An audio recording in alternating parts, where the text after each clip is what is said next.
জুলাই আগস্টের বিপ্লবের পর পট পরিবর্তন হয়েছিল বাংলাদেশ ক্রিকেট বোর্ডের। অনেকটা রাতারাতি জাতীয় ক্রীড়া পরিষদের কাউন্সিলর নিযুক্ত হয়ে বিসিবির সভাপতিও হয়ে যান ফারুক আহমেদ। দায়িত্ব নেয়ার পর প্রথম দিনই ফারুক আহমেদ জানান তিনি আগের বোর্ড প্রেসিডেন্টের মতো হবেন না, যখন তখন যেখানে সেখানে সংবাদ মাধ্যমের সাথে কথা বলবেন না, মাঠের ক্রিকেট নিয়ে বেফাঁস মন্তব্য করবেন না, মেনে নেবেন সকল সমালোচনা। একই সাথে দায়িত্ব নেয়ার পর থেকেই ফারুক আহমেদ এবং তার বোর্ড বলে এসেছে তার কাছে সবার আগে প্রাধান্য পাবে বিপিএল আয়োজন।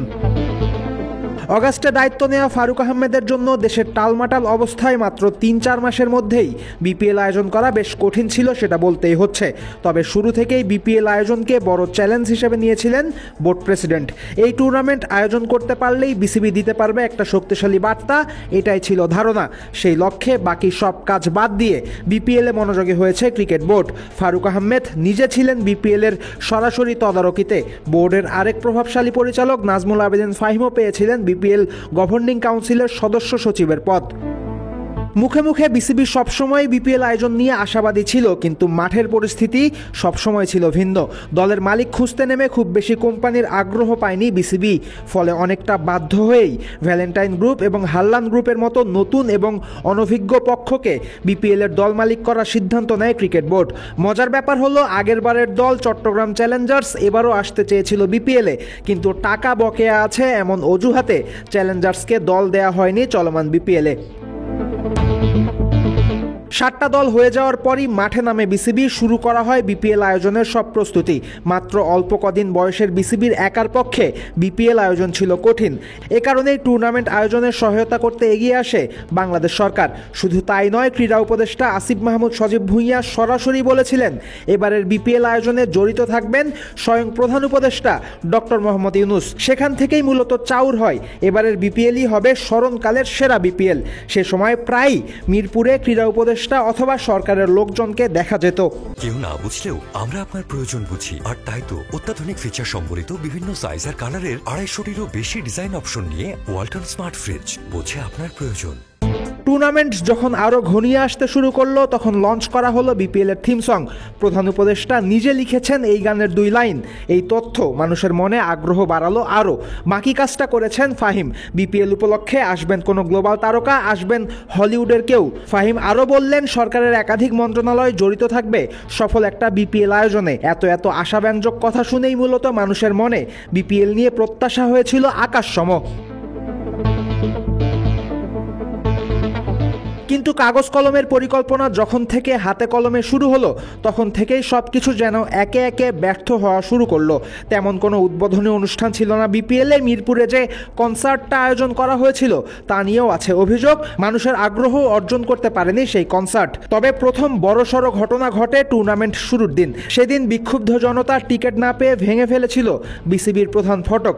জানা যায় সেদিনই শেরেবাংলা জাতীয় ক্রিকেট স্টেডিয়ামের প্রেসিডেন্টস বক্সে ক্রীড়া উপদেষ্টার একান্ত সচিবের সাথে ঝামেলা বাঁধে বিসিবি বসের। বিপিএল এর শুরুর দিন শুরু হওয়া অসামঞ্জস্য যত দিন গেছে ততই বেড়েছে, আর দিন দিন ফারুক আহমেদ একা হয়ে পড়েছেন। এ মাসের শুরুর দিকেই নাজমুল আবেদিন ফাহিম অভিযোগ করেন ফারুক আহমেদ দুর্ব্যবহার করেছেন তার সাথে। যদিও বিসিবির সভাপতি অস্বীকার করেছেন এই অভিযোগ, কিন্তু বিসিবির সবচেয়ে বড় 2 চরিত্রের মাঝে যে ঝামেলা চলছে সেটা ছিল দৃশ্যমান।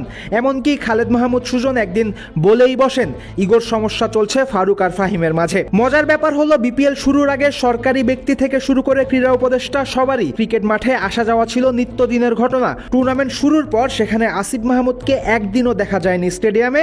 ফারুক তখন যেন মাছ দরিয়ায় ফেঁসে যাওয়া এক নাবিক। শান্ত দরিয়াতে ঝড় ওঠে খানিক পরেই। বিপিএল এর 7 দলের মাঝে অন্তত 5 দলের বিরুদ্ধে উঠেছে নানা সন্দেহ আর প্রশ্ন। 2টা দল ক্রিকেটারদের দেনা পাওনা নিয়ে তৈরি করেছে বাজে পরিস্থিতি।